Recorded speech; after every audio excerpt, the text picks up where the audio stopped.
Salut les amis, comment allez-vous aujourd'hui? Donc ça y est, en route pour aller rejoindre les deux acolytes, Abdel et Ben, que vous connaissez déjà. Donc aujourd'hui on a décidé de vous montrer une petite journée type, une journée de plus. Pour ceux qui nous suivent déjà sur la chaîne YouTube, on a commencé les vlogs, donc histoire de vous montrer un petit peu notre vie au quotidien, que ce soit au niveau du travail, familial ou entre potes. Donc voilà, donc en ce qui me concerne, donc ça y est, j'ai déménagé, j'habite à Sharjah. Je vais essayer de vous montrer un petit peu le paysage pour ceux qui ne connaissent pas. Voilà. Donc là je suis en voiture comme vous pouvez le voir. Ça y est, je suis à quoi? Une trentaine de minutes du Burj Khalifa, donc 40 km, ce qui revenait plus ou moins au même que lorsque j'habitais à JVC. Donc je mettais 30 minutes JVC Burj Khalifa. Et aujourd'hui, Sharjah, exactement Al Nasma où je vis, à Burj Khalifa, je mets 30 minutes. Désolé, je lisais un message. Donc voilà. Donc ok, donc je vous dis à tout à l'heure. Donc ça y est, on est arrivé au Bourges là. Comme vous pouvez voir, les deux acolytes sont là. On est arrivé, on est exactement au Armani, restaurant qui est situé dans le Burj Khalifa. C'est vraiment pas mal, c'est assez classe. Donc là, comme d'hab, on va aller au 123 faire un petit débrief ou un brief de la journée qu'on va avoir. Salut l'équipe, rendez-vous. Ça va tout le monde? Ça bosse dur ici. Hein. Oh grave. On dirait pas mais ça bosse, c'est sûr. C'est ce que j'étais en train de leur dire, on était au Armani et qu'on allait aller au 123 là. Aux apparences détendues. Je laisse les coconuts comme ça. Non, c'est moi pour ramasser. Un pays de service Dubaï, c'est ça? Je te jure, il n'y a aucune pitié. C'est quoi, c'est ta deuxième nuit à Sharjah? Deuxième nuit. Ça fait quoi d'être devenu un citoyen Regarde, j'ai mis le bandeau. Émirati aujourd'hui, ça y est, je me suis... Ça fait encore 2-3 semaines, je vais devoir citoyen d'honneur. Citoyen d'honneur, tu vas bosser à la mairie. Ça y est, ils sont venus me recruter ce matin. Le micro, il faut le rentrer à l'intérieur. Rentre-le à l'intérieur. Ah, on peut pas cramer là. Attends. Je tiens la porte. Ah, on n'a pas le droit au micro. Je demande aux mauvaises personnes. Tiens-moi mon...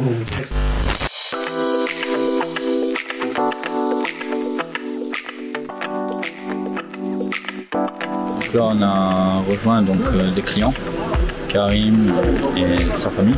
Comme vous pouvez voir, le service au Burj Khalifa n'est pas de qualité. On paye la marque, hein Abdel? Pour le service au Burj Khalifa. Ah oui, non, c'est clair. On paye la marque, on paye pas la qualité. On paye surtout la discrétion et la sécurité. C'est une ambassade le truc. C'est-à-dire que si t'as pas envie que quelqu'un vienne te voir, ben viens pas te voir. Donc en gros, pour tous les gangsters et tous les bandits de France, c'est ici qu'il faut être.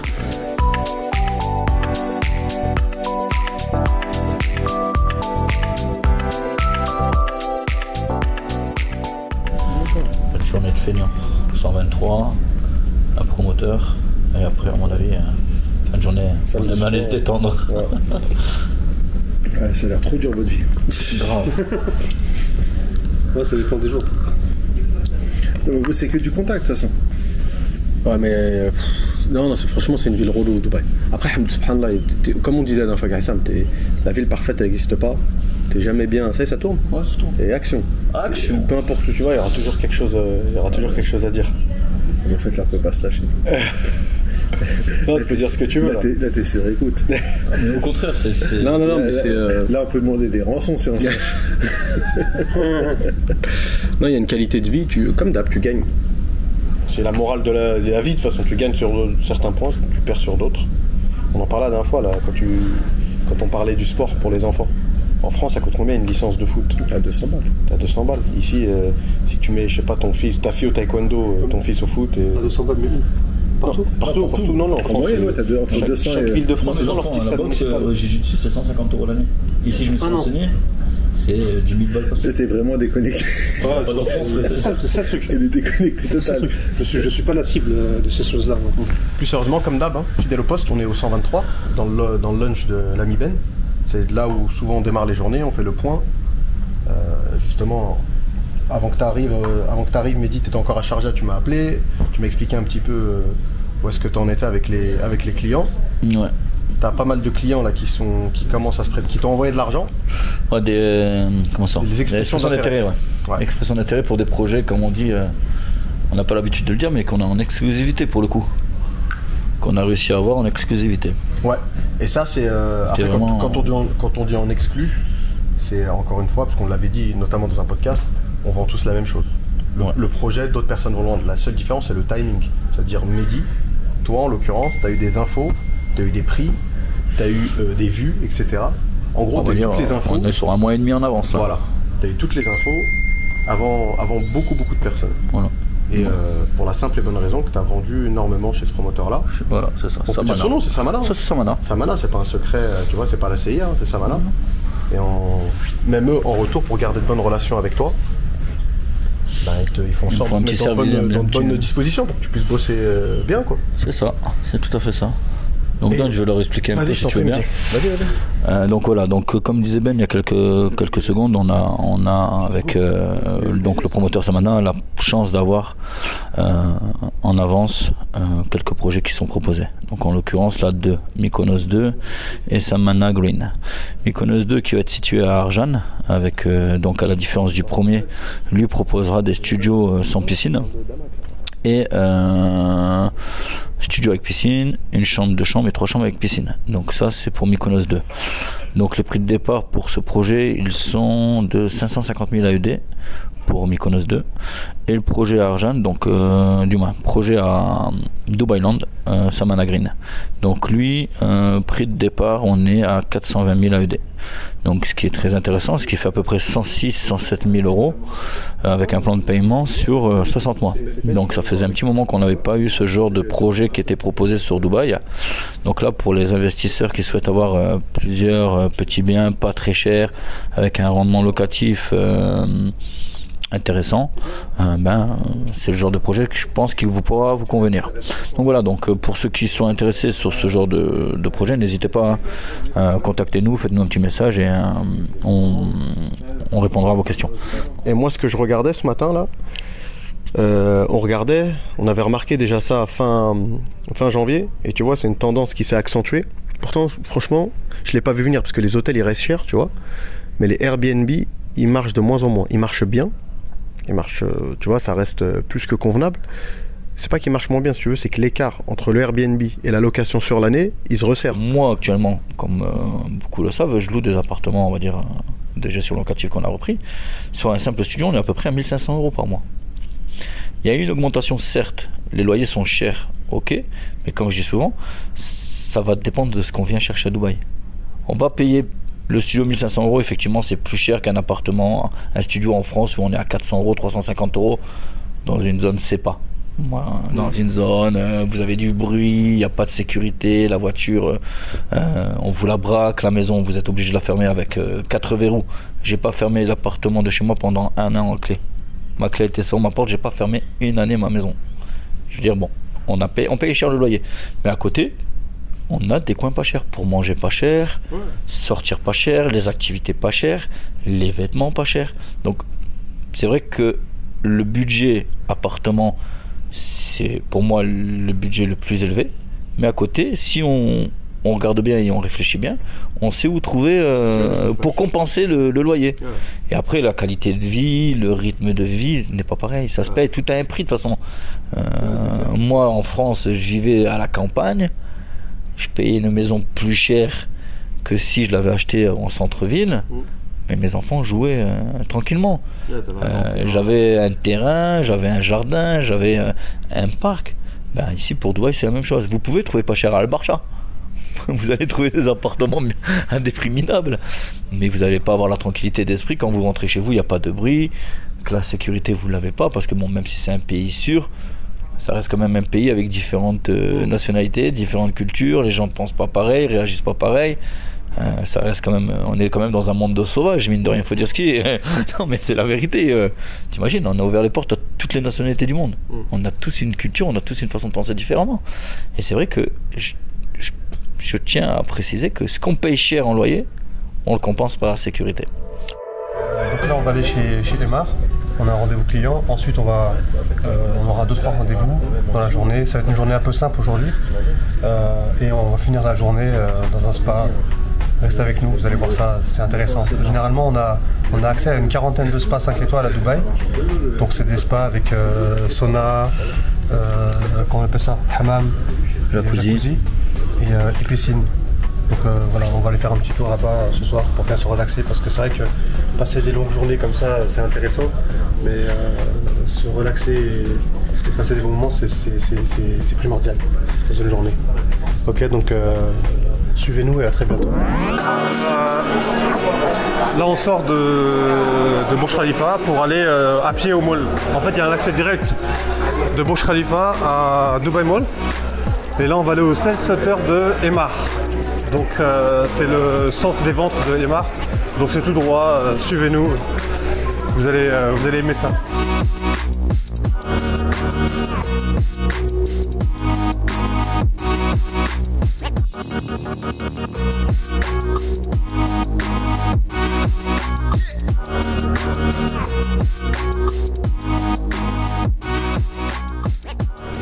Ce dont on vous parlait tout à l'heure, c'est par là-bas, sur la gauche, tu as des appartements. On n'a pas l'impression, tu vois. Là-bas, juste là. Ouais. Vous avez les grilles là. Ça coûte très très cher, hein, vous doutez bien. Ça fait partie des appartements les plus chers de Dubaï. On a fini de manger, on va speeder, on va aller directement aller chez Imar. Imar Self Office. Pourquoi il me tire là? C'est pas parce qu'ils sont bons, c'est juste le micro il est proche de lui donc je suis obligé de le coller. Oh, c'est cela, oui. Où est-ce qu'on travaille encore comme ça? Tu vaudrais ta mère pour avoir le droit de travailler. Je mange du crabe, tu as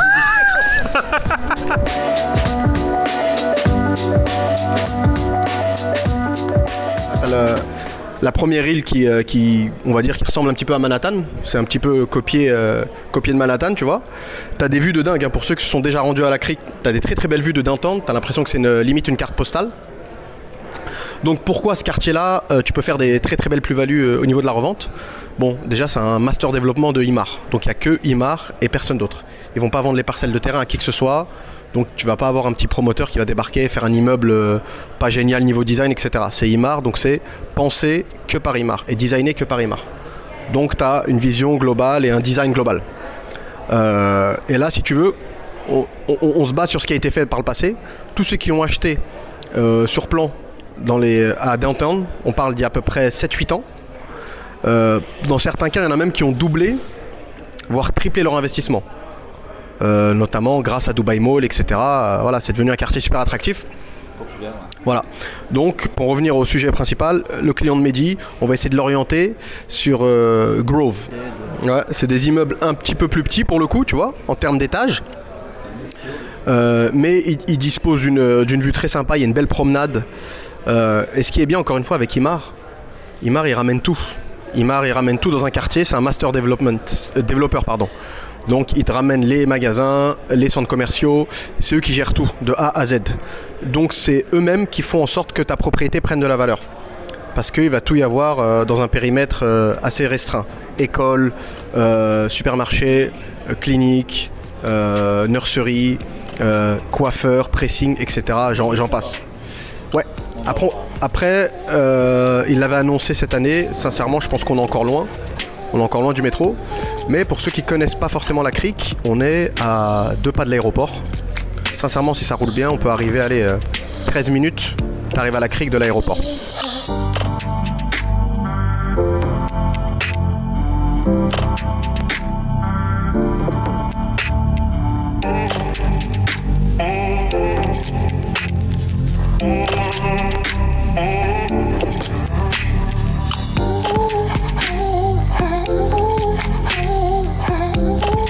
De retour Los Amigos, ça tombe bien, il y a une très grande carte, une belle map, tu vois. Ça va pouvoir permettre de comprendre certains quartiers de Dubaï, tu vois. Notamment, regarde, c'est assez simple en fait. Hein. Ça, c'est le littoral, front de mer. Jebel Ali Free Zone, c'est le plus grand port des Émirats, tu vois. Et tout le long, jusqu'à Port Rachid. Port Rachid, c'est un nouveau quartier développé par Emaar. C'est l'ancien port Mina, qui n'était pas un port de plaisance, tu vois, c'était un port de marchandises. C'est juste après le quartier La Mer, pour ceux qui connaissent. Et là, Emaar a décidé de reprendre tout ce quartier et d'en faire un port de plaisance avec des habitations résidentielles, hôtels, etc. Tu vois, quartier de villas. La plupart des quartiers de villas à Dubaï sont implantés dans le sud. Beaucoup d'entre vous, je pense, ont entendu parler du quartier de Valley. Ouais, Valley, c'est top. Sincèrement, là, moi, allez, je me mouille. Je vais vous donner un tuyau. Pour moi, le quartier Valley, c'est le quartier d'avenir. Sincèrement. C'est pas que je suis un devin. C'est un phénomène assez simple qu'on voit partout, qu'on a vu en France, notamment depuis le Covid. Beaucoup de gens, notamment depuis le Covid, avec le télétravail, etc., ça dérange plus forcément les gens de s'éloigner dans des quartiers un petit peu plus loin des centres-villes, mais où ils vont gagner en qualité de vie et en superficie de maisons, notamment. Et The Valley, ça coche toutes les cases. Ça coche toutes les cases. Bon, nous voilà. Donc écoutez, ça y est, le rendez-vous est fini avec le client. Je pense que c'est bon. Hein. On a réussi à le convaincre sur le placement qu'il voulait faire à Quartier Creek. Il a été séduit. Donc voilà, maintenant je pense qu'on va rentrer dans une phase de finalisation. Je pense que c'est le moment qu'on déteste le plus tous les trois, mais bon. À un moment donné, comme je dis, il faut savoir se sacrifier pour pouvoir, on va dire, vous servir mieux. Et à ce moment-là, je le souhaite vraiment à personne. Et c'est aller passer 1 heure ou 1 heure et demie au spa, au Palace.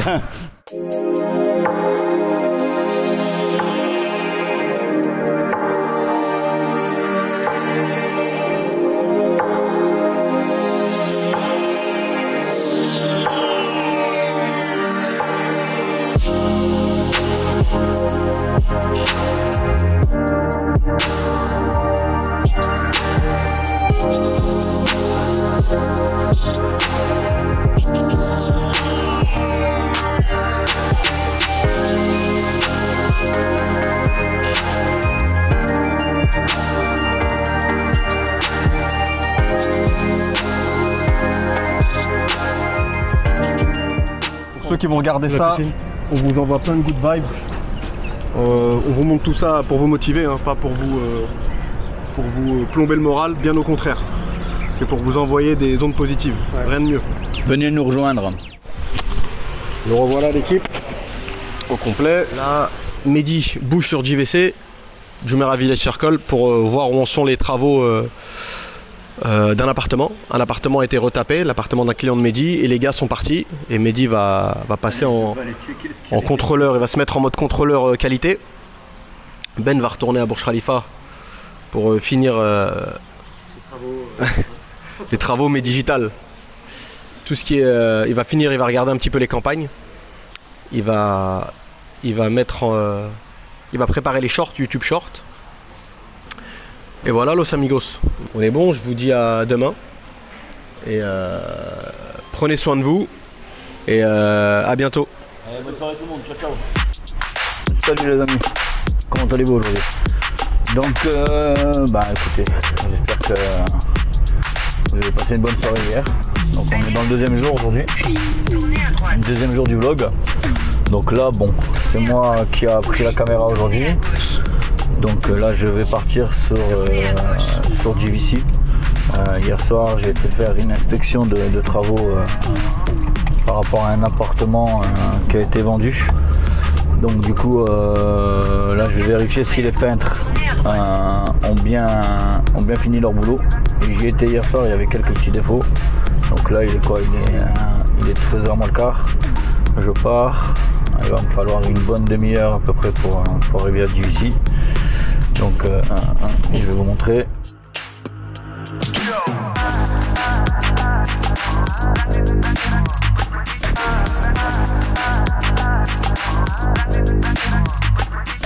J'arrive au bâtiment que je dois checker. C'est un appartement en 2 chambres qui a été vendu.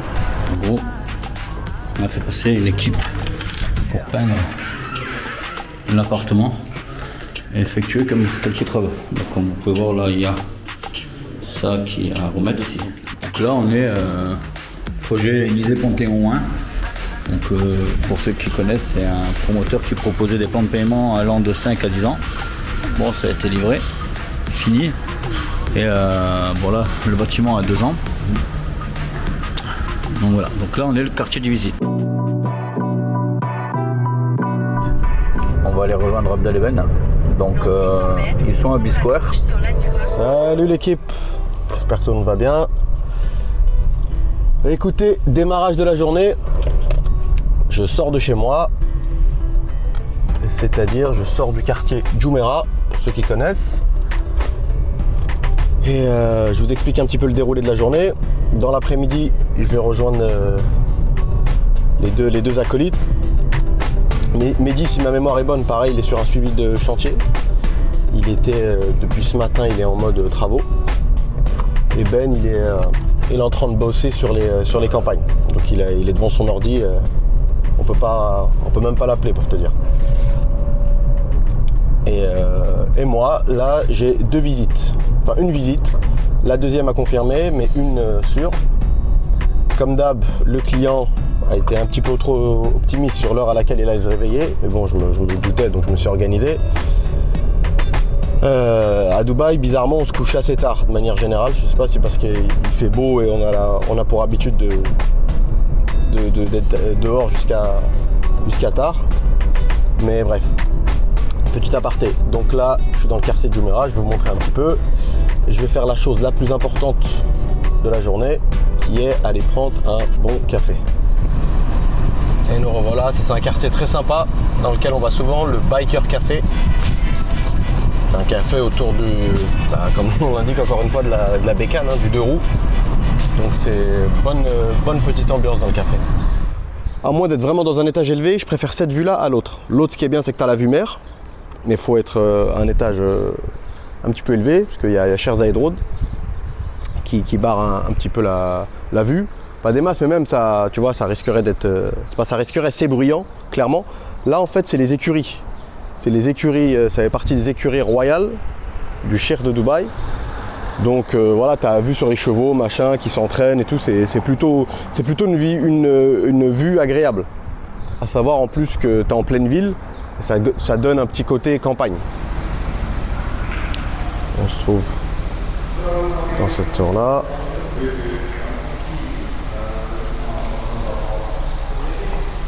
Voilà.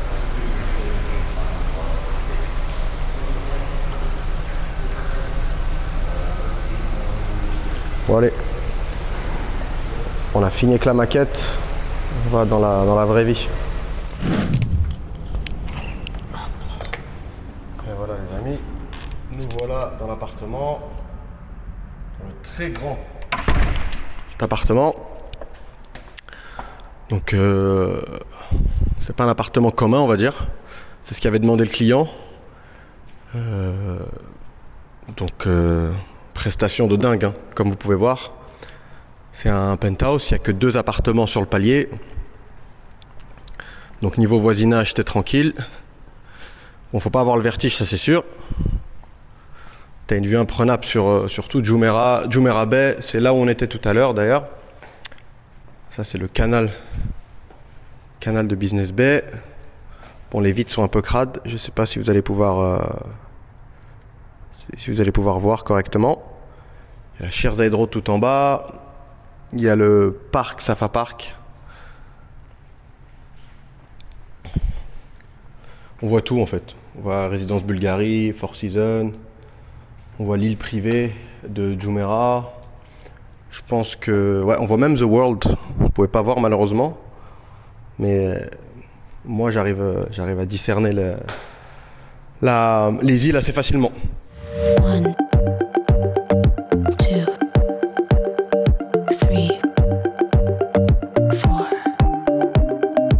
1, 2, 3, 4.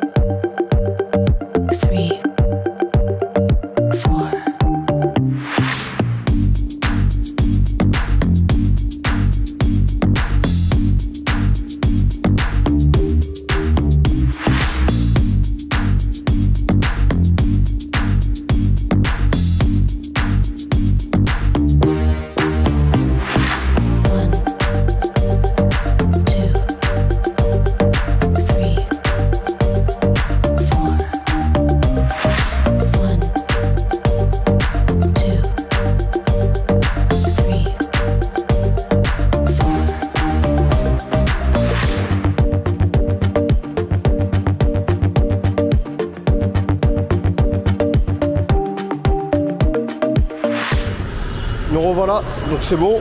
J'ai préparé mon petit dossier. Je vais aller me poser à mon prochain rendez-vous. Je suis un petit peu en avance, donc ça tombe bien, je vais pouvoir envoyer tout ça au client. Donc là, on va quitter Business Bay pour aller du côté de World Trade Center. C'est pas très loin de Dubai Mall. C'est au niveau du quartier de la finance, etc. C'est là où il y a le musée du futur, pour ceux qui connaissent.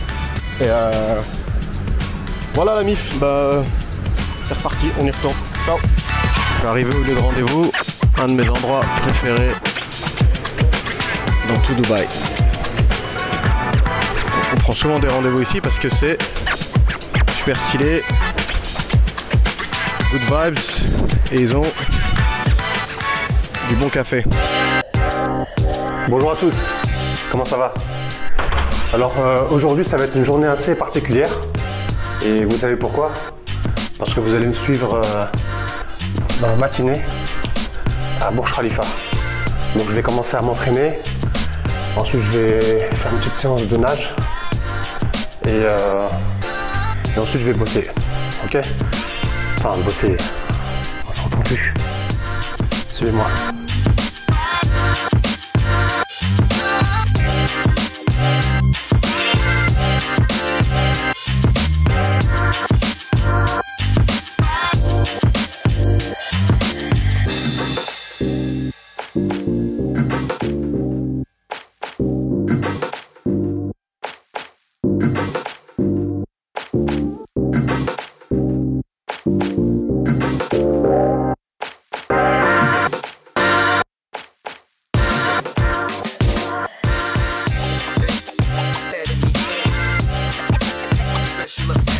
Les prix des loyers, il est monté grave.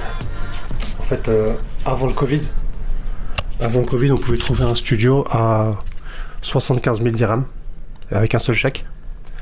Et maintenant, le studio il est monté à 130 000 dirhams pour un studio. Et pour les one bed et les 2 beds, c'est pire. Et à l'achat, ça a quasiment pris 50%. Donc c'est pour ça que Dubaï, c'est comme une bourse. Il faut savoir acheter au bon moment et vendre au bon moment. Donc acheter à la baisse et vendre à la hausse. Donc voilà, si vous êtes intéressé pour acheter, ben, là c'est encore le moment, mais sur le surplan. Si vous achetez un appartement sur plan, ça vaut encore le coup. Ben, juste pour information, en été, les appartements sur plan, ils étaient à... le moins cher, il était à 80 000 dirhams. 80 000 euros, je veux dire. Et maintenant, le moins cher, bon, c'est 116 000, 120 000. Voilà. Donc, ceux qui ont acheté avant, c'est normal. Hein. Ils ont pris plus de risques. Donc, ils en profitent. Juste une petite note pour le métier d'agent immobilier à Dubaï. Donc là, en ce moment, on reçoit beaucoup de demandes de stagiaires. Donc, si vous êtes intéressé pour faire un stage, contactez-nous. Suivez notre chaîne. Et partagez-la avec vos amis. Ok.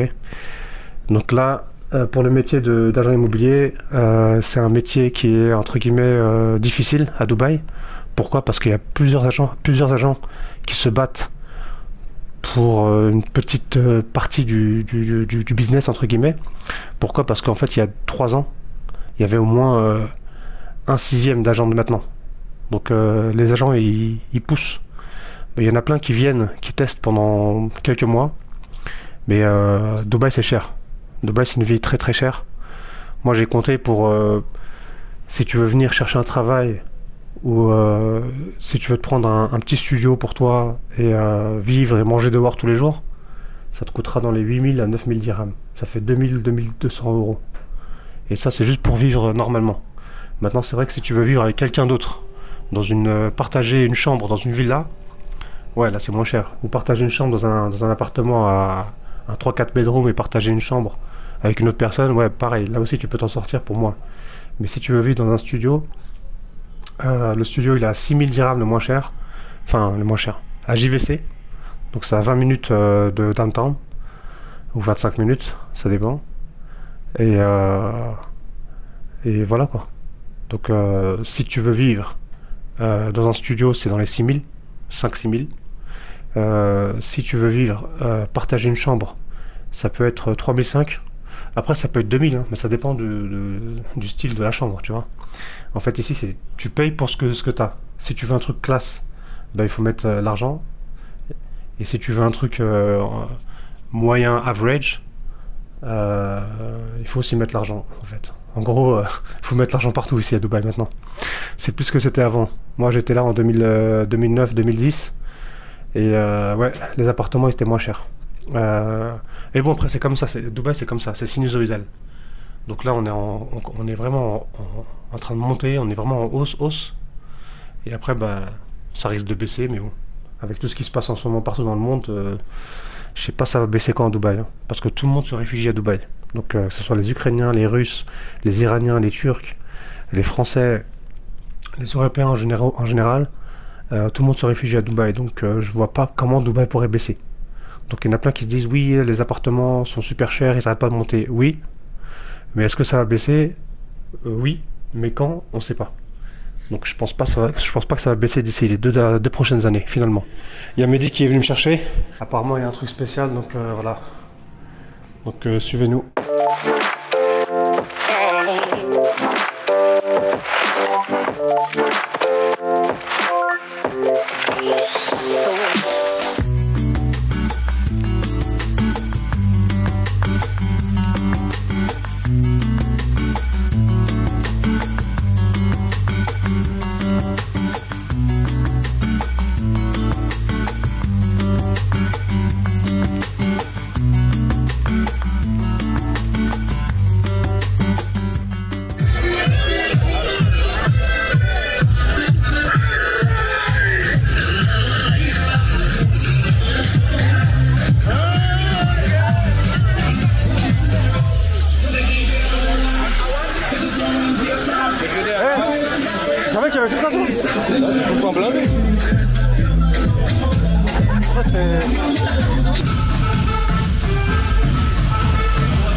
C'est mon film normal. Hein.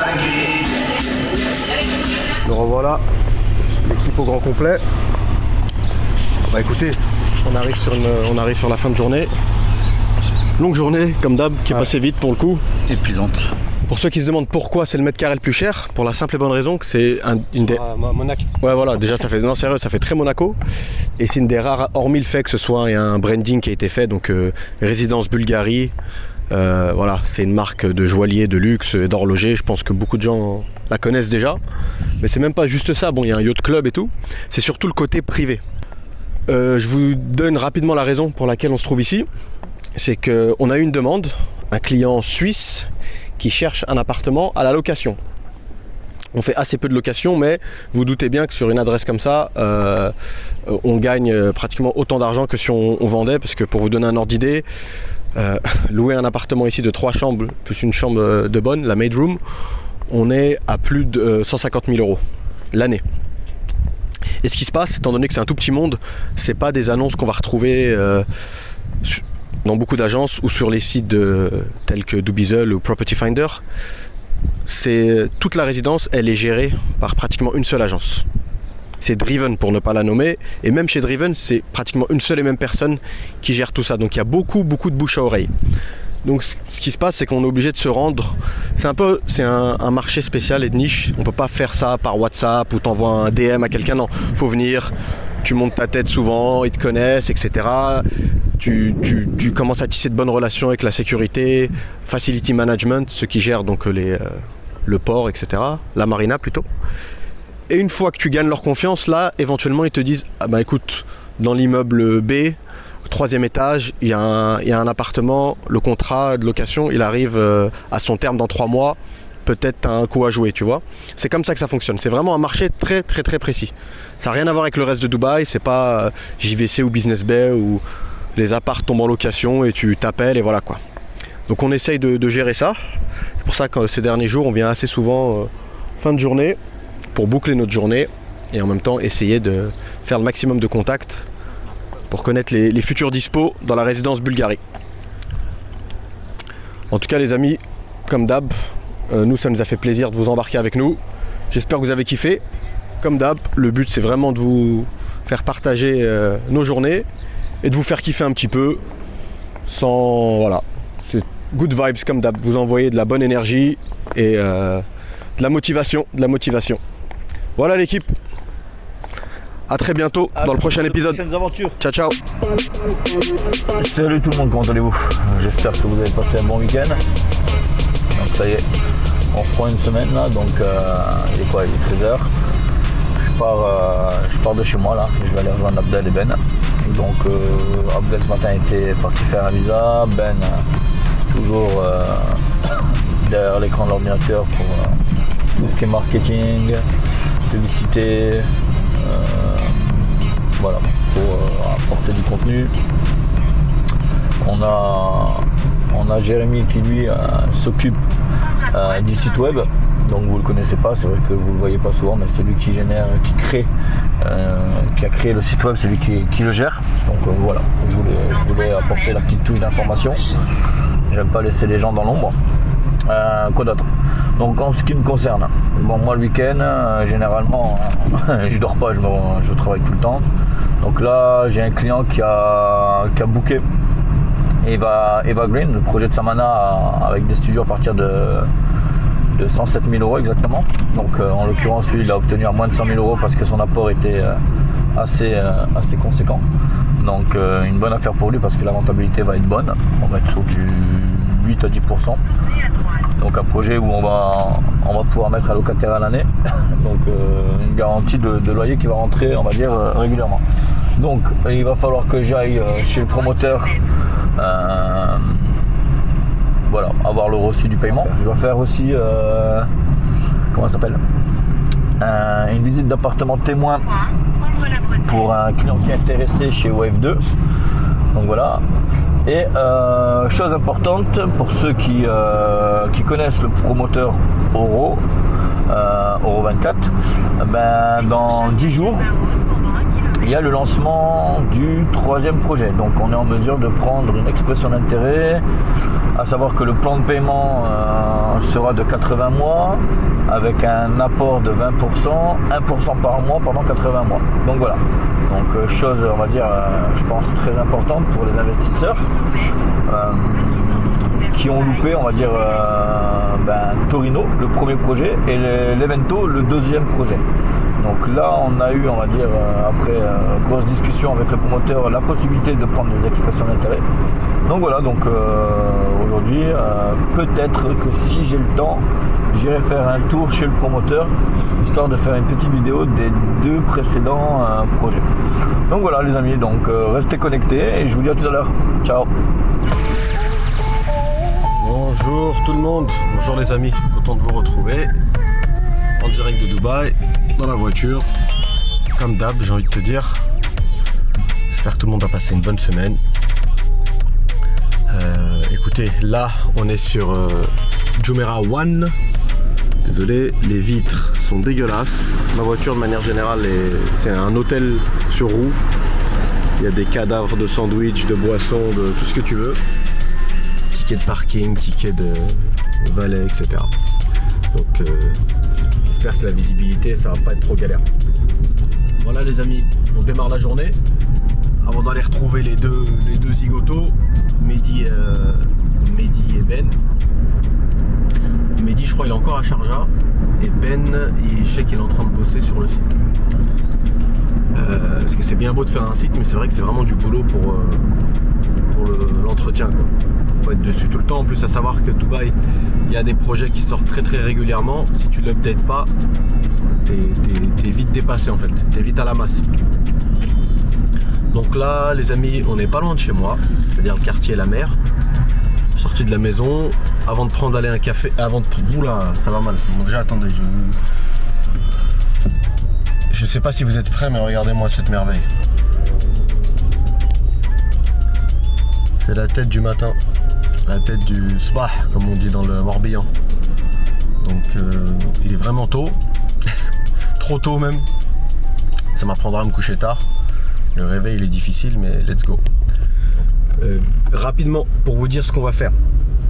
Là il y a une maison je suis sur le dossier, je suis sur un dossier, c'est une maison. Le propriétaire, enfin l'agent plutôt, il y a une personne qui a mis en vente cette maison. Mais moi je sais qu'elle n'a pas le mandat de vente.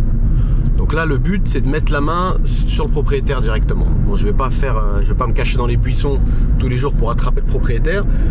Mais bon, vous allez voir déjà, au fait c'est un quartier assez sympa, de villas principalement. Jumeirah Pearl. La dernière fois que je suis venu, ils n'avaient pas encore installé les barrières de sécu, parce que dans pas longtemps, c'est un quartier qui sera fermé. Avec un gardien, sécurité. Il y a déjà un gardien, mais ils n'ont pas encore fermé avec une barrière. Et c'est un quartier extrêmement demandé par les connaisseurs, entre guillemets. Parce que vous allez voir, on a l'impression d'être assez loin, etc. Limite sur une île, alors qu'on est à 2 pas de... On est à Jumeirah pratiquement. Jumeirah, on peut même repartir sur l'autre côté, l'ancien Dubaï, c'est-à-dire Satwa, Dera et compagnie. Il y a de très très très belles villas parce que les terrains étaient grands. Et ça ressemble un petit peu à l'Europe, c'est-à-dire chacun a acheté son terrain et a construit sa maison. Et depuis peu, ils ont passé ça à la vente pour les étrangers. Donc c'est très très intéressant. Pourquoi il me colle lui derrière? Qu'est-ce qu'il a été pressé là? Bref. Et vous allez voir, on y est. C'est vraiment calme, hein. Ils n'ont même pas encore mis les barrières pour préciser que c'est propriété privée, etc. On ne peut pas rentrer. C'est déjà très très calme. C'est purement résidentiel, il n'y a pas de resto, il n'y a rien. Mais on est à côté de tout. Donc en gros, tu as des super vues la journée et le soir. Tu peux faire des petits footings. Je crois même qu'ils sont en train de construire un ponton plus loin pour les gens qui souhaitent arriver en bateau, tu vois. Tu as l'impression d'être sur une sorte d'île privée. Et celle-là, elle est très grande. Je pense pas qu'elle soit encore habitée. Je vois encore des meubles sous bâche. Mais là, je pense qu'on doit être au moins en euros, on est à... Ouais. Je pense qu'on est à 15 millions d'euros. Entre 13 et 15 millions d'euros. Vu l'emplacement, vu la taille surtout. Le design. C'est avec des lignes modernes et tout, donc mais elle est vraiment grande. Je sais pas si ça ressortira à la caméra. Je vois qu'il y a une grande piscine, ce qui est un peu triste. Bon, ça c'est partout dans le monde, hein. Parfois des belles baraques comme ça, elles sont vides, quoi. Elles sont vides, c'est un cliché, mais c'est un cheikh ou un prince, même d'un pays à côté, un saoudien ou un truc comme ça. Il a acheté ça et au final il va venir une fois dans l'année, quoi.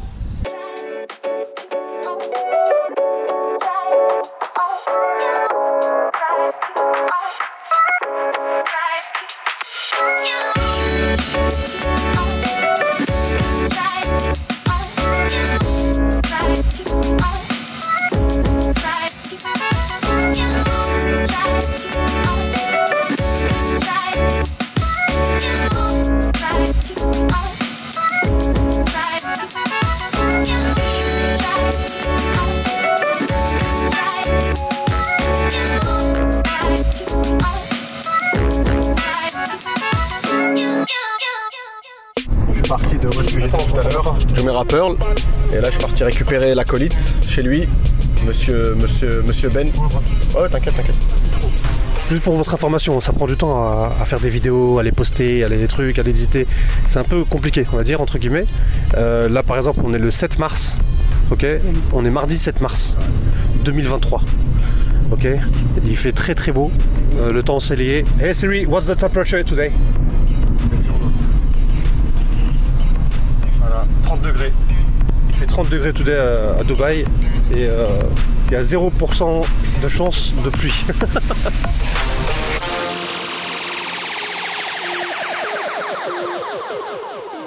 Là les amis, dans le bureau, avec Ben on est en train de faire un petit point sur les sur les commissions, sur les paiements.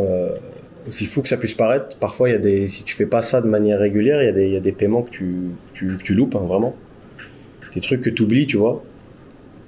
Dubaï, tout va tellement vite, t'es tellement dans le rush, c'est pas pour faire les blindés ou quoi aux caisses, hein, tu vois, en aucun cas on crache sur l'argent, mais c'est vrai que parfois t'as des commissions, moi ça m'est arrivé, des commissions je les avais complètement oubliées, tu vois. On va dire une commission, une vente en chasse une autre. Mais t'es obligé de garder cette mentalité, parce que si t'es trop à fond sur Tu vois, si pour toi chaque vente que tu fais c'est une fin, limite tu peux vite un peu te relâcher, baisser les bras, et à Dubaï ça pardonne pas. L'immobilier c'est la jungle ici.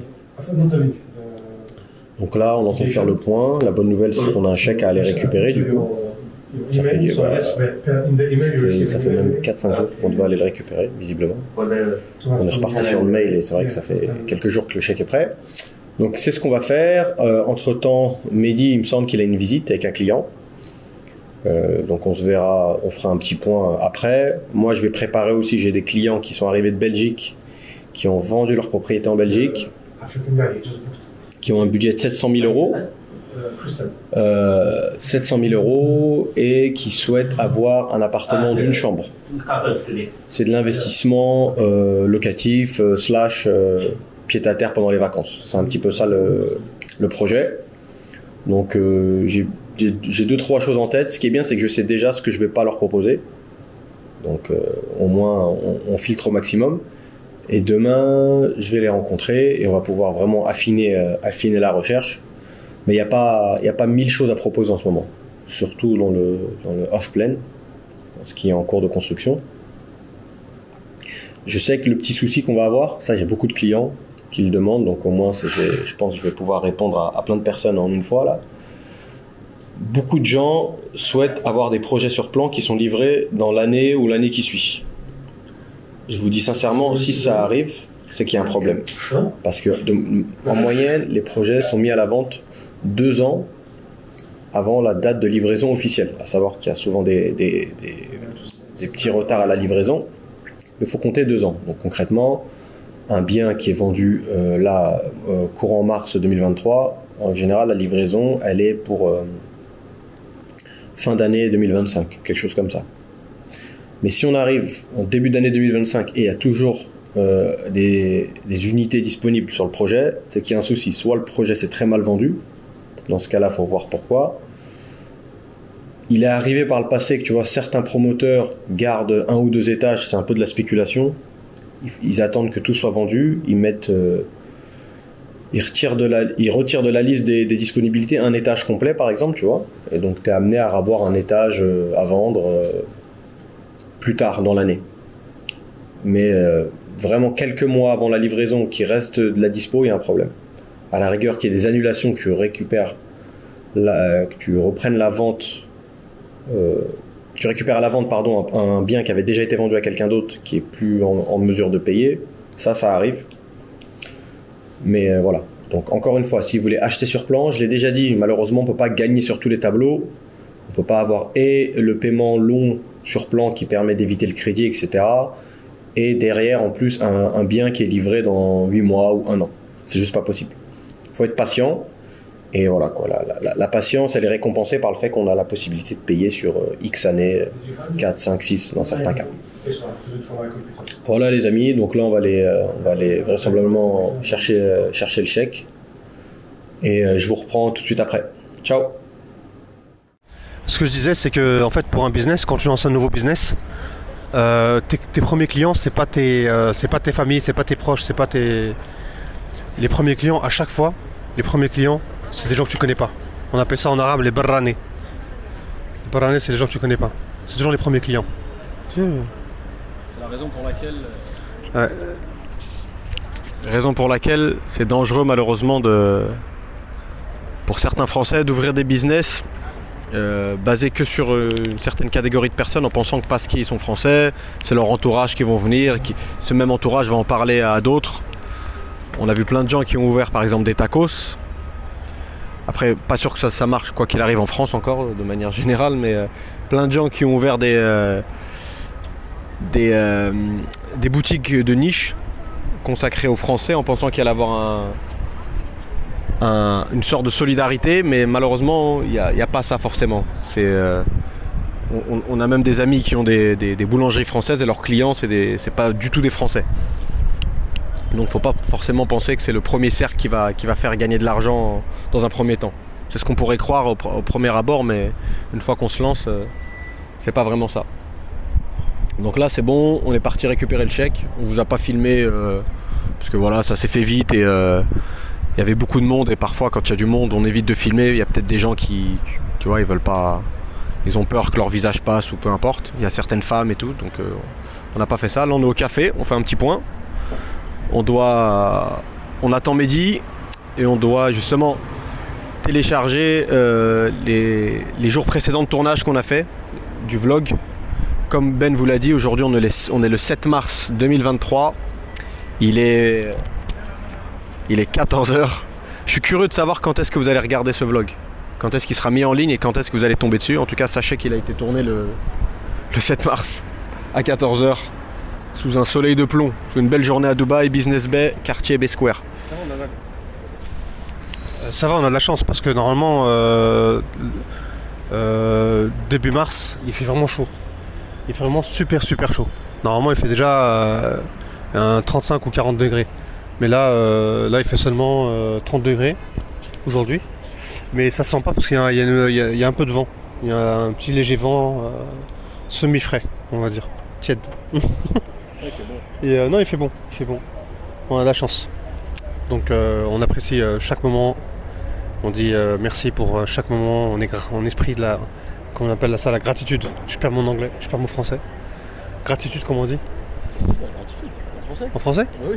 Gratitude in English. Bah, vous avez appris un mot pour ceux qui ne parlent pas anglais. C'est gratitude, c'est gratitude en français. C'est le même mot. Donc là c'est le quartier business. Bah, y a des gens en costard, il y a des gens... Et c'est la pause déjeuner qui finit à 14h. Donc, voilà. C'est un peu vidé mais... Voilà. La pause déjeuner elle a fini, donc les gens commencent à se précipiter pour rentrer et attaquer le boulot. Métro boulot dodo de 8 à 5. Ok, donc il y a Mehdi qui va arriver, il va nous rejoindre, donc on va reprendre la vidéo quand Mehdi sera là. Nous revoilà, salut à tous. Donc je suis avec Abdel là. On va chez Samana comme je vous l'ai dit un peu plus tôt dans la journée. Hier j'ai booké un Eva Green. J'ai une réservation pour un Mykonos 2. Et là, entre-temps, dans la journée, deux clients nous ont contactés via notre site web pour des plans de paiement, pour que je puisse leur faire des plans de paiement plus ou moins personnalisés. Donc, en fonction de leur rapport, aller négocier un prix pour eux et voir par rapport à la durée du plan de paiement. Bon, voilà. Donc, avec Abdel, là, on a décidé d'y aller. On va aller voir notre contact là-bas.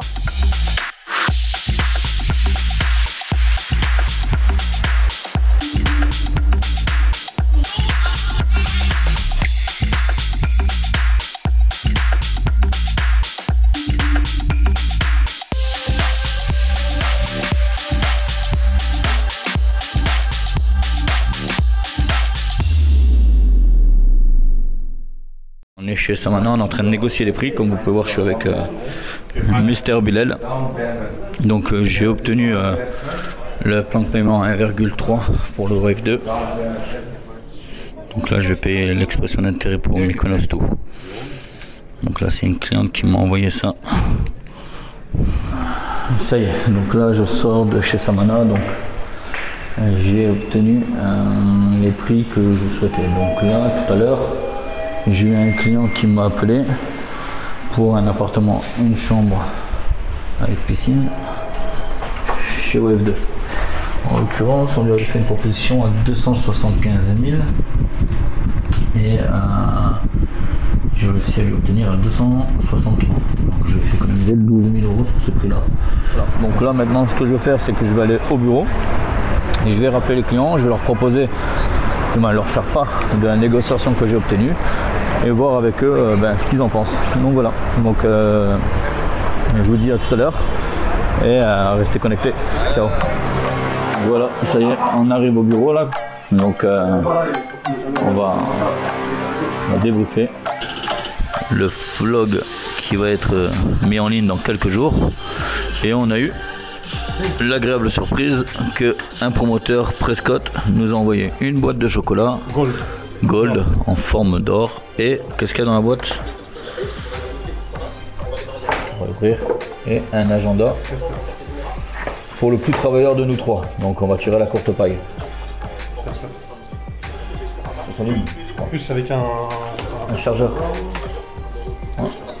Donc voilà. Charger ton téléphone. Charger le téléphone, la tablette, l'iPad. Pas mal. Il manque juste un truc. C'est quoi? Chiant. Il manque l'Apple Watch. Chargeur d'Apple Watch. Je vais vous montrer un petit peu comment ça se passe autour de nous. Hein. Ça, c'est l'arrière des coulisses.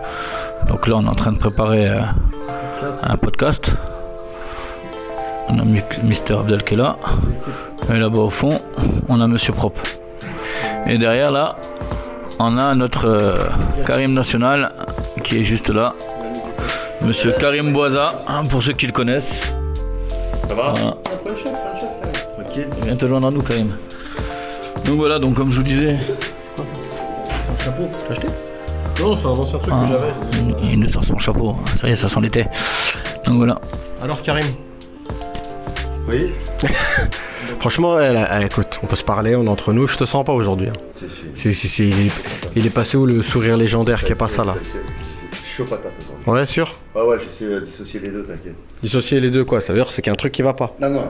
C'est la minute psychologue. Pourquoi tout de suite ça n'irait pas? Au contraire, ça va bien. Mireille Dumas, tu m'as dit il y a quelque chose qui va pas. Non, tu m'as dit je sais dissocier. Si t'es amené à dissocier, c'est qu'il n'y a pas. Ah non, tu peux dissocier quelque chose de bien et quelque chose de bien. Là, comme on dit, tu noies le poisson là. Je noie le poisson. Expression lieuve, mais tu noies le poisson. Non, tranquille. Franchement, croyez-moi, il noie le poisson. Je veux pas. Bon après, je veux pas dire je te laisse tranquille, je vais pas t'emmerder. Tranquille. On va rester. Il y a Ben qui est en mode barman de Bali là. Il a sorti la camiseta.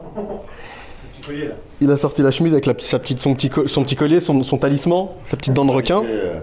Dès que tu perds un tout petit peu, dès que t'es pas comme d'habitude, tellement j'habitue les gens à avoir la patate, dès que c'est un tout petit chouïa à moi, ils se disent il y a quelque chose. C'est vrai ça. Tranquille, c'est vrai. C'est pour ça qu'il faut être comme Mehdi tout le temps vénère. Comme ça le jour où il n'y a pas de mauvaise surprise. Aujourd'hui particulièrement. Je t'ai dit, quand Mehdi me dit qu'il a pas voulu gifler quelqu'un, un truc comme ça, je lui demande si ça va. Qu'est-ce qui se passe? Il y a un problème? Tout va bien? Qu'est-ce qui se passe? Excellent. Fidèle au poste. Fidèle au poste, Mehdi.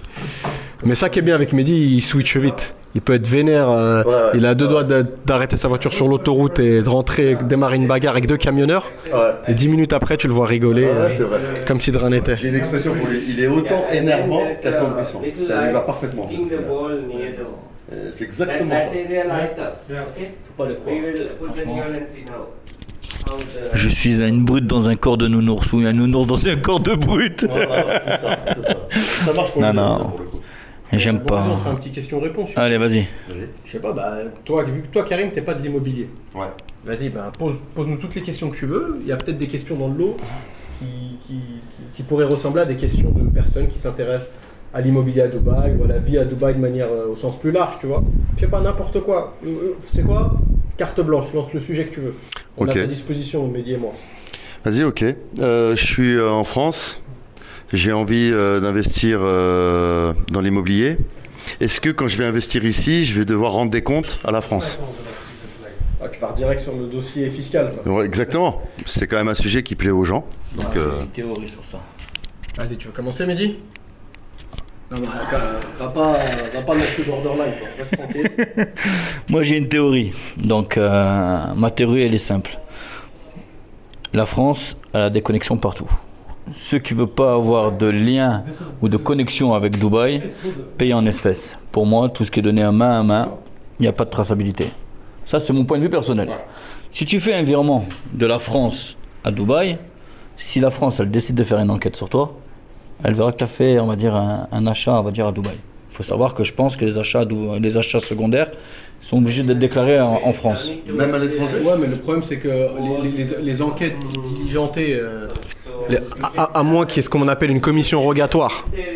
S'il n'y a pas de commission rogatoire, c'est-à-dire s'il n'y a pas une vraie enquête ouverte, genre en gros, comme il a dit Mehdi, t'as la BNP ou caisse d'épargne, tu fais un virement, hop, ça alarme Tracfin ou on va dire ta banquière ou ton banquier, machin. Ça sent mauvais, on va dire. Pire des cas, ils vont bloquer ton virement. Tu vois, ça va prendre une plombe, tu vas pas savoir où est ton argent, ils vont bloquer ton virement, ou alors après ils vont t'envoyer une lettre. Parce que la France, sont encore à l'ancienne, ils n'envoient pas de mail, mais une lettre. C'est marrant, ils nous bassinent toute la journée avec l'écologie, mais ils envoient 300 lettres par semaine. Bref, c'est une petite aparté. Et voilà, après, ils veulent plus de toi à la banque, mais de là à ce qu'ils fassent une enquête, parce que concrètement, Dubaï, c'est pas un saloon. C'est un vrai pays, c'est pas tout le monde vient, prend les infos qu'il veut et se casse. S'il y a une vraie enquête, pour des vraies raisons, etc., Là, effectivement, je pense que Dubaï peut ce qu'on appelle en anglais disclose. C'est-à-dire donner une certaine transparence sur tel ou tel ressortissant de tel ou tel pays qui a acheté. Mais un mec qui a fait un virement de 60 000 € et la banque ou n'importe qui va toquer à la porte de Dubaï, ils déclarent rien du tout. Hein. Ils disent pas. Mais c'est clair, comme a dit Mehdi, Tu vas être tranquille. Tu vas être tranquille, tu payes en espèces. Mais quand même ceux qui veulent faire des virements, ça passe aussi. Tout dépend de la relation qu'ils ont avec leur banque. Voilà. Et en plus, de mémoire, si je me rappelle bien, il me semble, parce que moi, j'ai quelqu'un qui a acheté, qui vit ici, qui a acheté en France, il a été obligé de le déclarer, ça c'est vrai. Pas obligé, mais il l'a fait par... En gros, la France, elle te donne des choses à faire, t'es pas obligé de suivre le chemin. D'accord, enfin lui en tout cas il l'a suivi, mais je sais qu'à l'inverse, un Français investi ici, t'es pas forcé de le déclarer à la France justement, c'est ce que j'avais compris en fait. Moi j'ai eu plusieurs. Après, t'as plusieurs sons de cloche, tu sais quand même. Ouais. Il y en a qui vont te dire qu'il faut le déclarer. Du moins, la France, elle aime bien savoir ce que tu fais à la Oui. Donc, eux, si tu les écoutes, malheureusement. Non, tous les pays en règle générale, c'est vrai qu'ils veulent savoir ce qui se passe, mais c'est vrai que moi c'est ce que j'avais entendu en fait au final. En tout cas, t'es pas obligé de déclarer ton patrimoine à l'étranger. Quand même tu le déclares, normalement, ouais, par la loi, le bien, la fiscalité qui prévaut, c'est la fiscalité où le bien est acheté.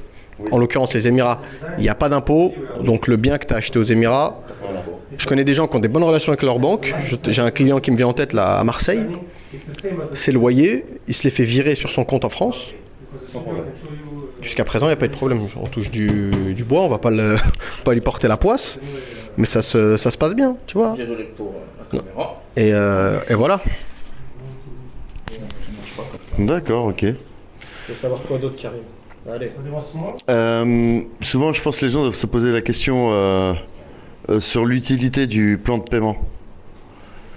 Non, bah l'utilité, mais tiens, passe à Mehdi, il va te répondre. Donc, pour moi, l'utilité plan de paiement. Vous avez vu, à chaque fois, je prends la parole, je dis pour moi. Pour moi, l'utilité du plan de paiement, c'est quoi l'utilité du plan de paiement? Ça te permet de ne pas te faire de crédit en banque. Il faut, comme je dis, il faut que tu sois, on va dire, gestionnaire de ton propre patrimoine, dis-moi, de tes propres dépenses. Le plan de paiement va te permettre de payer quelque chose sur 5 ans, 6 ans ou 10 ans, mais il n'y a pas de banque qui va te faire de crédit. C'est-à-dire que c'est toi et ta capacité financière qui vont, on va dire, faire que tu vas te payer l'appartement. Bon, généralement sur un plan de paiement, tu as une partie toi, une partie le locataire, si, une fois que le bien qui est bien, il est livré. Mais l'utilité du plan de paiement, c'est quoi? C'est de justement payer qu'une partie du bien, de ne pas être embêté avec des intérêts en banque, et d'avoir une certaine, on va dire, liberté financière. Parce que si tu peux pas, on va dire, payer ton plan de paiement ou payer ton projet dès le départ, du moins, moi, quand je prends un client, c'est des questions que je pose. Le budget, l'apport, la capacité mensuelle. Si son budget, son apport et la capacité mensuelle ne sont pas alignés, je lui déconseille de faire quelque chose. Parce que c'est facile de mettre 20 000 € de suite. Par contre, tous les mois, il va falloir mettre 1000, 1500, 2000 € en fonction du bien que tu vas choisir. Par contre, ta capacité financière, elle est bonne aujourd'hui, mais demain, tu ne sais pas de quoi elle est prévue. Elle est faite. Donc moi, je préfère, on va dire, conseiller un client qui prenne toujours un plan de paiement en dessous de sa capacité actuelle, histoire de ne pas avoir de surprise dans le futur. Voilà, ça c'est bon. Ouais, ça serait bien. Peut-être qu'Abdel il dira. Non, je suis franchement tout à fait d'accord avec toi, Mehdi. Justement, il y a beaucoup de problèmes qui sont arrivés parce que il y a des gens, malheureusement, ils ont fait des calculs trop justes.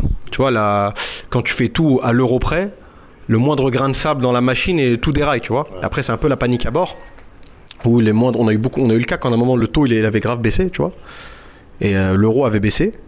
Donc les gens, leur capacité de remboursement, elle avait complètement changé. Quand tu es juste, tu vois, ça peut rendre les choses compliquées. Mais ce qui est bien surtout quand tu as un plan de paiement, et surtout tu as un plan de paiement qui te permet de continuer de payer après la remise des clés, c'est que tu peux faire payer une partie, je dis bien une partie de tes traites. Faut pas croire que c'est ton locataire qui va tout te payer, tu vois, faut pas raconter de conneries. Mais en tout cas, le prix qui avait été annoncé au départ, à la fin, il sera un peu moindre, parce qu'il y a une petite partie qui aura été épongée, on va dire, par les loyers que tu auras gagnés. Ce qui est intéressant, parce que si jamais tu te mets à vendre ton bien après, tu as déjà gagné une petite plus-value, le fait que ce soit le locataire qui l'a... Non, Karim, pas forcément. Pas forcément. Au contraire, moi je pense que Je pense qu'il y a beaucoup de projets avec plan de paiement assez long. Pour moi, hein, plus le plan de paiement il est long, plus la revente est difficile. Pas difficile, mais la revente avec plus-value de dingue et tout, faut oublier. Tu vois, c'est deux catégories différentes. Les projets avec plan de paiement, c'est principalement fait pour de la rentabilité locative. C'est pour les mecs ou les femmes qui veulent louer, tu vois. Mais ce qui est bien, quand tu as acheté un bien, et on va dire il a été terminé d'être payé, ton locataire, on va dire, avec les loyers, il t'a payé à peu près 15% de ton appart. Si tu veux le revendre, tu peux même le vendre 15% en dessous des prix du marché actuel. Au final, tu refais une revente, tu n'as pas perdu d'argent, tu auras perdu un petit peu, parce qu'entre-temps, tu as eu les frais de notaire, mais entre-temps, tu as aussi loué ton appartement. Donc tu vois, c'est un petit, on va dire, c'est un pare-feu pour la revente éventuellement à perte. C'est pas vraiment à perte, parce que la différence, elle aura été payée par ton locataire, tu vois. D'accord. Ok. Bah, si j'avais une autre question, une dernière. Quels sont les quartiers en rentabilité les plus intéressants? Attends, venez, on se met sur le podcast pour faire ça. Ouais. Non, c'est pour finir le vlog, là, vite fait, un petit question-réponse, on a bientôt terminé. Alors, moi, je vais te répondre. C'est connu. Quartier de la Marina, Downtown, JBR, ce sont les quartiers où c'est plus élevé. Qui dit plus élevé, dit prix d'achat plus élevé. Donc pour moi, quand on me dit je veux acheter, on va dire là j'ai un projet actuellement, Danube, Aston Martin. Studio, prix d'entrée 900 000 dirhams. Pour un studio. Ah ouais, normal, tu es à la fenêtre, tu vois la mer, tu vois, c'est beau, la vue elle est belle. Sauf que tu te dis qu'un studio à 900 000 dirhams, c'est pas parce que tu achètes là-bas que tu vas louer la nuit dans le studio à 500 €. La nuit elle va être à 150, 170. En plus ça c'est décoré par Aston Martin, donc on va avoir un super design. Mais quand tu vas calculer les 900 000 dirhams à rentabiliser, à retourner, un retour sur investissement, il va te falloir 10 ans minimum. D'accord? Donc pour moi, les quartiers où tu peux faire une bonne rentabilité, ce sont les quartiers style JVT, JLT, Motor City, Studio City, Arjan, JVC. Même, on a un très bon quartier qu'on n'en parle pas beaucoup, c'est Dubai Silicon Oasis, Dubai Land. Il faut savoir, comme je dis souvent, on est un peu au quartier de la Défense. École, université, clinique, médecin, on a tout. Donc les gens qui vivent là-bas, ils n'ont pas spécialement besoin de venir à Dubaï pour vivre Dubaï. Ils ont tout. C'est une ville dans une ville. Moi, j'appelle ça comme ça. J'avais fait une vidéo dernièrement, un projet qui s'appelle Diyar, et je l'avais dit dans ma vidéo. C'est une ville dans une ville. C'est un très bon quartier. Actuellement, j'ai des studios là-bas à 107 000 € à la vente. Au niveau de la location, je ne vais pas te louer ça en Airbnb. Je vais te le louer à long terme. Mais tu sais que dedans, tu mets quelqu'un. Il y a des industries, il y a des commerces, il y a des bureaux. C'est souvent les employeurs qui vont payer le loyer pour des expatriés ou autres. Donc, pour moi, c'est dans ces quartiers-là qu'il faut viser. À moins, bien sûr, qu'on ait un portefeuille, un gros portefeuille qui permet d'investir à La Palme, qui permet d'investir à Downtown, en face du Burj Khalifa. Mais c'est plus un luxe qu'une nécessité pour moi. On va dire, moi, en tant qu'investisseur, je préfère investir dans des petits studios à 130 000, 140 000 € que dans un studio à 260 000 €. Voilà, ça c'est mon point de vue perso. Je suis très... Bon, c'est pas... Ça apporte rien au débat, mais je suis d'accord avec Mehdi pour le coup. Franchement, c'est bonne analyse. Je suis d'accord avec Mehdi. Et les quartiers qu'il a cités, en plus, ça permet d'allier les deux. C'est-à-dire achat purement investisseur et en même temps, t'achètes dans des quartiers pas trop dégueulasses. Tu vois? Parce que c'est très rare de tomber sur des vrais investisseurs, des gens qui regardent que les chiffres. Ils s'en foutent, même si le quartier il est affreux, même si ça tombe en ruine. Il n'y a pas d'espace vert, limite tu as une vue sur une décharge. J'exagère, tu vois. Mais ça fait gagner de l'argent. Ce type de projet ou de bien de manière générale, ça va attirer que les gens qui sont vraiment dans de l'investissement pur. Mais allez, 90% des acheteurs venant d'Europe, de France, notamment en Belgique et tout Suisse, ils ont beau dire qu'ils sont investisseurs, ils achètent un petit peu avec le cœur aussi, tu vois. T'achètes à Dubaï aussi pour la destination, le soleil et tout. Donc les quartiers qu'il a cités, Motor City, moi je suis un grand fan de Motor City, j'aime beaucoup. Motor City, Sport City, pour moi c'est des super quartiers. Silicon, etc., c'est des quartiers plus que vivables. Plus que vivables. Je connais plein. Pour moi, à titre personnel, encore ceux qui habitent dans le sud, c'est différent parce qu'il y a un certain cadre de vie qui est plutôt agréable, tu vois. Mais pour moi, Silicon Oasis, c'est 100 fois mieux que la banlieue parisienne. 100 fois mieux. plus la route qui te permet de te rendre après à Downtown, à Dubai Mall, il n'y a personne. C'est Al Ain Road, elle est très connue. Moi je la prends tous les jours. Ouais, ouais. Franchement, c'est quand ça roule bien, tu démarres. Après, Silicon, ça a pas mal agrandi, mais si t'es à une des entrées, il y a pas mal de ronds-points. Si tu es au premier rond-point de Silicon, derrière le grand Lulu Market, bon, je parle un peu technique, quand tu démarres, allez, en moins de 15 minutes, tu es à Dubai Mall. En tout cas, tu arrives dans le secteur Downtown. Dubai Design District, tu pas loin de Creek Harbour, aussi le nouveau quartier d'Imar. Donc c'est un super quartier. C'est pour ça qu'il y a plein de gens qui habitent à Silicon, qui n'ont pas déménagé. Ça fait pas mal d'années qu'ils sont là-bas, ils n'ont pas envie de bouger, tu vois. Il y a beaucoup d'immeubles, je trouve, ils ont beaucoup plus construit qu'avant. Il y a certains coins, ils font un peu trop citer.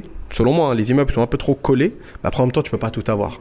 Tu vois, le rapport qualité-prix, c'est good vibes là-bas. Tu te sens bien. C'est familial à mort, plein d'écoles. T'es à côté d'Academic City, c'est il y a un stylé. énorme bâtiment d'ailleurs, c'est marrant, on dirait une barre HLM de Ouais, grave. Mais ça me fait rire parce que quand j'y passe, je l'avais dit à des clients, là, je les avais emmenés, on partait dans le désert. Je leur dis, ouais, vous voyez que là, ça fait barre d'immeuble un peu en France, mais c'est pas le même standing, quoi. Il y a la piscine, et il y a tout ce qu'il faut. En bas, tu vois qu'il y a des espèces de markets pour acheter les courses, tout ça. Donc, c'est rigolo. T'as l'impression que ça ressemble, c'est comme Canada Dry. Ça a le goût. Je sais plus comment c'est la pub, c'est quoi? Ça ressemble à du Canada Dry, ça a le goût de Canada Dry, mais c'est pas du Canada Dry. Bah, là, c'est pareil. Les spécialistes des pubs, il est là-bas. Ouais, c'est vrai. Ben là, pour l'occurrence, t'as l'impression que c'est une grosse barre comme en France, mais c'est pas du tout le même standing. L'immeuble, en plus, il est tout neuf là. Il a été sorti de terre il y a quoi? Il y a peut-être 1 an, même pas. Donc c'est vrai qu'il est magnifique. En plus, il est joli de couleur. Ok, bah écoutez. Dernière question, la dernière, comme il a dit Mehdi. Fais-nous rêver. Fais-nous rêver, dit comme ça. On s'en fout, n'importe quelle question. Même pas sur l'immobilier. Pas de tabou, vas-y, on se voit la sauce. Pas de tabou. Une petite question comme ça, là, à la hache. La proportion de Français qui viennent s'expatrier, est-ce que comme moi, vous ressentez qu'il y a de plus en plus de Français qui viennent s'installer ici? J'aime pas les Français. Je dis c'est un racisme. Franchement, il y en a. C'est redevenu à. Ouais, je pense que après, je suis pas statisticien, tu vois, j'ai pas les vrais chiffres de l'immigration, combien de personnes viennent s'installer, mais il y a beaucoup de Français. Il y a beaucoup de Français, il y en a moins que l'après-Covid. Il y a beaucoup d'arrivées, il y a aussi des départs, on va pas se mentir. Hein. Je vais pas dire beaucoup de départs, mais il y a des départs. Encore une fois, les gens qui ont vu Dubaï, je pense qui ont pris Dubaï par le mauvais angle, tu vois, l'angle trop bling bling, l'angle trop fashion. L'angle Dubaï, tout brille, machin, tout est beau, il n'y a plus qu'à se pencher et ramasser de l'argent, tu vois.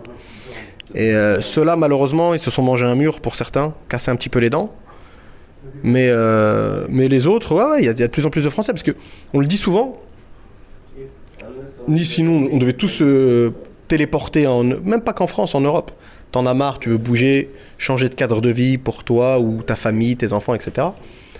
Il n'y a pas 1000 endroits quand même. Il y a plein d'endroits, tu peux aller partout, mais au final... Des endroits qui cochent pas mal de cases, qui cumulent les trucs. Moi, j'ai des potes qui sont partis s'installer au Maroc, par exemple, ils sont très contents. Il y en a qui sont partis en Asie, ils sont contents. Mais je trouve Dubaï, ça coche quand même pas mal de cases. Tu vois, l'expatriation, elle est moins violente. Et plus safe. Il y a ce côté sécuritaire qui fait que ça te rassure sur pas mal. Plus safe, tu as le côté sécuritaire, mais sans avoir le côté froid. Tu vas par exemple à Singapour, tu vas à Tokyo, tu vas en Suisse. Que des pays où la sécurité, elle est au top, elle est au même niveau que Dubaï. Mais les gens sont un peu froids. Dubaï, si tu veux, tu as le côté oriental, chaleureux, ça, tu peux parler avec tout le monde, les gens ils sont globalement souriants, ça rigole, tu vois. Mais ça reste safe, c'est-à-dire dès qu'il s'agit de la sécurité, ça rigole pas. Mais à côté de ça, les gens ils sont pas tout droit coincés, tu crois que t'es à Düsseldorf ou à Francfort en Allemagne, tu vois. Donc globalement, tu vois, c'est plus... Ouais. L'expatriation, elle se fait plus en douceur, tu vois. Parce que tu as plein de communautés différentes. Moi j'ai des potes qui habitent à Bangkok, ils adorent, hein. Et ils vont en Thaïlande depuis une vingtaine d'années. Et là, ils habitent vraiment sur l'année. Et là, pas longtemps, je parlais avec un d'eux, il faisait un petit bad. Hein. Parce que tu ressens vraiment ce que tu kiffes au début, ce qui est le côté exotique. Côté expatriation, tu peux marcher, tu peux faire 1 mois, et tu vas dans le mall, et il n'y a que des Thaïs ou des Chinois ou des Coréens. Il y a très peu, il y a de moins en moins en plus d'Européens en Thaïlande, tu vois. J'ai l'impression qu'ils visent plus maintenant le tourisme et la clientèle asiatique, tu vois. C'est encore une fois, c'est une petite parenthèse. Mais ce que tu kiffes au début, le fait d'être isolé, de voir personne qui te ressemble, au bout d'un moment, t'as un peu le mal du pays quand même. Chose que tu n'as pas ici. Tu vois? T'as le monde entier qui est là. Ouais, tu vois. Donc c'est un peu, c'est pour ça que ça reste une très très belle destination pour les expats. Faut juste faire attention à ce que tu fais. Quand t'arrives au début, mets-toi comme un boxeur. C'est le round d'observation. Attends, regarde, analyse un petit peu. Fonce pas tête baissée. Ça, c'est clair. Sinon, au premier virage, tu te manges un sapin, comme on dit. Ouais, et puis le mindset. Hein. Ne crois pas qu'ici. Faut surtout pas croire qu'ici. Tout... pas attendu, déjà ça va très vite à Dubaï. Et... Ouais. Donc faut vraiment. Faut venir avec les reins solides. Surtout, pas spécialement financièrement, c'est mieux si tu arrives avec un peu d'argent quand même. Mais quand même, faut venir avec les reins solides. Il faut avoir un bon mindset, il faut t'attendre à charbonner et sur la longévité surtout. Exactement, je suis d'accord. Et ne pas lâcher l'affaire au moins de petits pépins qui va arriver, car il va en avoir. J'ai un principe, je dis souvent, moi je suis pas là pour les problèmes, je suis là pour trouver des solutions. C'est exactement ça en fait. Les problèmes, il y en aura dans tout, familialement, professionnellement, affectivement. Faut pas s'attarder sur les problèmes. Une fois qu'il est là, faut s'attarder sur les solutions, quoi. Mais il faut un mindset pour ça. Bien dit, Karim. C'était le mot de la fin. Ouais, exactement. À plus dans le bus. Peace les enfants.